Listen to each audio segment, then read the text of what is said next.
மாண்புமிகு மத்திய உள்துறை அமைச்சர் அவர்களை அவருடைய இல்லத்திலே சந்தித்து தமிழ்நாட்டில் இருக்கின்ற பல்வேறு பிரச்சனையை மாண்புமிகு உள்துறை அமைச்சருடைய கவனத்திற்கு கொண்டு வந்திருக்கிறோம். இன்றைக்கு பல்வேறு திட்டங்களுக்கு மத்திய அரசிடமிருந்து நிதி காலதாமதமாகிக் கொண்டிருக்கின்றது. அதை உடனடியாக விடுவிக்க வேண்டும் என்று வலியுறுத்துகின்றோம். அதேபோல பல்வேறு திட்டங்களுக்கு தேவையான நிதிகளையும் வழங்க வேண்டும் என்று வலியுறுத்துகின்றோம். அதில் குறிப்பாக Mahatma Gandhi national rural employments guarantee ஸ்கீமுக்கு மத்திய அரசிலிருந்து வர வேண்டிய நிலுவை உடனடியாக அதை வழங்க வேண்டும் என்றும், அதேபோல் SSA திட்டத்தில் அந்த கல்வி திட்டத்தில் தமிழக அரசுக்கு விடுவிக்க வேண்டிய தொகையை உடனடியாக விடுவிக்க வேண்டும் என்றும், அதோடு தமிழகத்தில் தொடர்ந்து இருமொழி கொள்கை கடைபிடித்து வருகிறது, அதை தொடர வேண்டும் என்றும், நாடாளுமன்ற தொகுதி மறுசீரமைப்பை தமிழ்நாட்டிற்கு எந்த விதத்திலும் பாதிப்பு ஏற்படாத வண்ணம் அந்த மறுசீரமைப்பை நடத்த வேண்டும் என்றும், அதேபோல கோதாவரி காவிரி இணைப்பு திட்டத்தை விரைந்து செயல்படுத்த வேண்டும். தமிழ்நாடு நீர் பற்றாக்குறை மாநிலமாக இருக்கின்ற காரணத்திலே தொடர்ந்து தமிழ்நாட்டு மக்களுக்கு தேவை நீர் கிடைப்பதில் சிக்கல் இருந்து கொண்டிருக்கின்றது. அதை நிறைவேற்றுகின்ற விதமாக நிலையாக தமிழ்நாட்டு மக்களுக்கு நீர் கிடைக்கின்ற விதமாக கோதாவரி காவிரி இணைப்பு திட்டத்தை விரைவுபடுத்த வேண்டும் என்றும், அதேபோல் நடந்தாய்வாளி காவிரி திட்டம் ஏற்கனவே அதிமுக ஆட்சி இருக்கின்ற பொழுது பாரத பிரதமர் அவர்களுடைய கவனத்திற்கு கொண்டு வந்து அந்த நடவடிக்கையின் பேரிலே நாடாளுமன்ற ஜனாதிபதி உரையிலே இது இடம்பெறச் செய்து அந்த திட்டம் இப்பொழுது செயல்பாட்டுக்கு வர இருக்கின்றன. அதற்கு தேவையான நிதியை முழுமை விடுவித்து நடந்தாய்வாளி காவிரி திட்டத்தை நிறைவேற்ற வேண்டும் என்றும், அதற்கு தேவையான நிதியை மத்திய அரசு விடுவிக்க வேண்டும் என்று வேண்டுகோள் விடுத்திருக்கின்றோம். அதேபோல காவிரி ஆற்றின் குறுக்கே மேகதாது அணை கட்டப்படுவதாக அடிக்கடி கர்நாடக அரசு செய்தி வெளியிடப்பட்டிருக்கின்றன.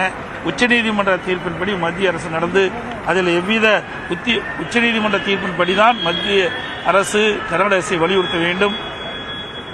அதையும் எக்காரணத்தை கொண்டும் மேகதாதிலே அணை கட்ட மத்திய அரசு துணை நிற்கக்கூடாது என்பதையும் வலியுறுத்தியும், அதே முல்லை பெரியார் அணை நீர்மட்டம் ஏற்கனவே உச்சநீதிமன்ற தீர்ப்பின்படி 116 142 அடி உயர்த்தப்பட்டிருக்கிறது.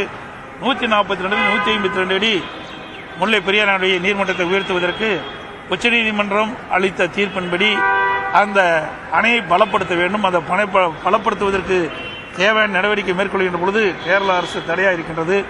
அந்த தடையை நீக்கி உச்சநீதிமன்ற தீர்ப்புப்படி அணையை உயர்த்துவதற்கு தேவையான நடவடிக்கை மேற்கொள்ள வேண்டும் என்று நான் கேட்டுக்கின்றேன். அதேபோல தமிழகத்தில் ரயில்வே திட்டங்கள் பல நடைபெற்றுக் கொண்டிருக்கின்றன. அதற்கு தேவை நிதி ஒதுக்கீடு செய்யப்பட்டு அதை விரைந்து செயல்படுத்த வேண்டும் என்று கேட்டு, அதோடு தமிழகத்தில் டாஸ்மாக் மிகப்பெரிய முறைகேடு நடைபெற்றிருப்பதாக அமலாக்கத்துறை வெளியிடப்பட்டிருக்கின்றன. அதை முழுமையாக விசாரித்து தவறு இழைக்கின்றவர் மீது கடுமையான நடவடிக்கை எடுக்க வேண்டும் என்று வலியுறுத்தியிருக்கின்றோம். அதேபோல சட்ட ஒழுங்கு தமிழகத்தில் அடியோடு சீர்கெட்டிருக்கின்றது. சிறுமி முதல் மூதாட்டி வரை பாலியல் வன்கொடுமைக்கு ஆளாக்கப்படுவது மிகுந்த வேதனை அளிக்கின்றது. அதோடு போதைப்பொருள் நடமாட்டம் தமிழகத்தில் அதிகரித்திருக்கின்றது என்பதையெல்லாம் சுட்டிக்காட்டி தேவையான நடவடிக்கை மேற்கொள்ள வேண்டும் என்று மத்திய உள்துறை அமைச்சரை சந்தித்து நாங்கள் கோரிக்கை மனு அளித்திருக்கின்றோம். எதிர்க்கட்சி தலைவர் என்ற முறையில் தமிழ்நாட்டிற்கு பல திட்டங்களுக்கான நிதியை ஒதுக்கீடு செய்ய வேண்டும் அப்படின்றதெல்லாம் நீங்க பேசியிருக்கீங்க. அரசியல் ரீதியாக 2 தலைவர்கள் மட்டத்தில் நடைபெற்ற இந்த பேச்சுவார்த்தையில என்ன நடத்தப்பட்டது? அதிமுகவும் பாரதிய ஜனதாவுக்கும் இடையே கூட்டணி உடன்படிக்கை ஏற்பட்டு விட்டது அப்படின்றத நாம ஏற்றுக்கலாமா? நீங்க பத்திரிகையில தான் போட்டுட்டு இருக்கீங்க. அப்படி எந்த இதுவும் கிடையாது. இப்ப முழுக்க மக்களுடைய பிரச்சனைக்காகத்தான் நாங்கள் வந்திருக்கிறோம். இன்னும் ஒரு ஆண்டு இருக்கு தேர்தலுக்கு.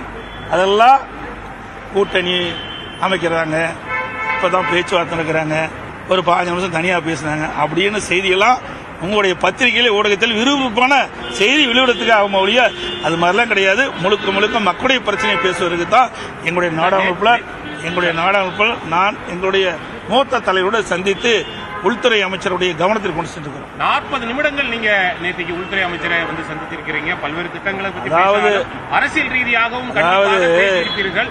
பல மாதங்களுக்கு பிறகு நேற்றைய தினம் நீங்க அமித்ஷா ஜியை வந்து சந்திச்சிருக்கீங்க. கண்டிப்பாக அரசியல் ரீதியாக பேசியிருப்பீர்கள் என்று நாங்கள் எதிர்பார்க்கிறோம்.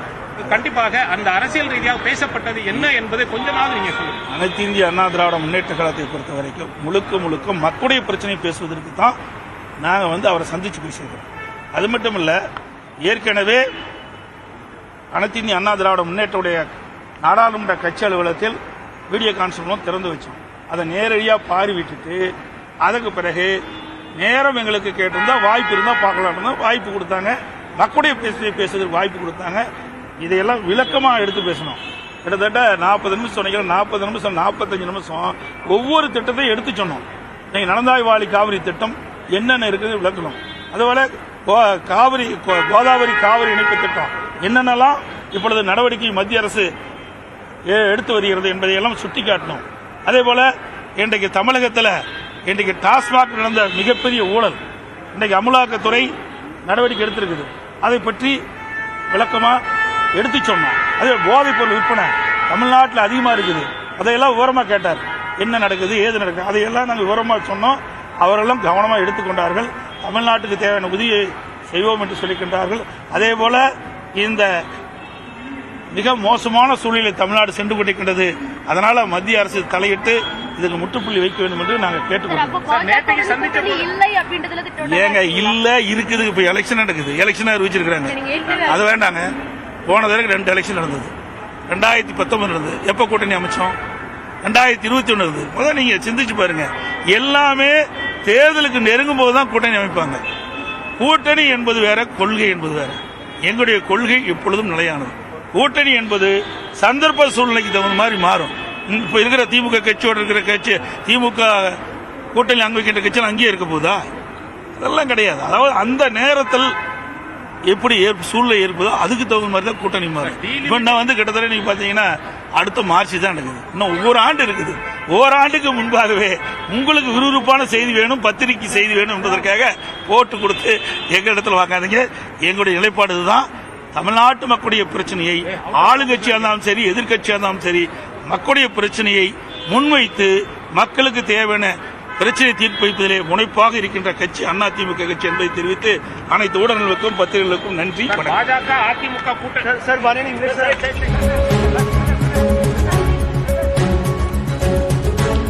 நேற்றைக்கு மத்திய உள்துறை அமைச்சர் அமித்ஷாவை சந்தித்த நிலையில் அதிமுக பொதுச் செயலாளர் எடப்பாடி பழனிசாமி இன்று அது குறித்த விளக்கத்தை கொடுத்தார். அதில் தமிழ்நாட்டு மக்கள் சந்திக்கும் பிரச்சனைகள் சார்ந்து பல்வேறு விஷயங்கள் பேசப்பட்டிருக்கிறது, பல்வேறு திட்டங்கள் குறித்து தான் பேசப்பட்டிருக்கிறது என்றும், அரசியல் தொடர்பாகவோ கூட்டணி தொடர்பாகவோ நேற்றைய சந்திப்பில் எதுவும் பேசப்படவில்லை என்றும் அவர் குறிப்பிட்டிருக்கிறார்.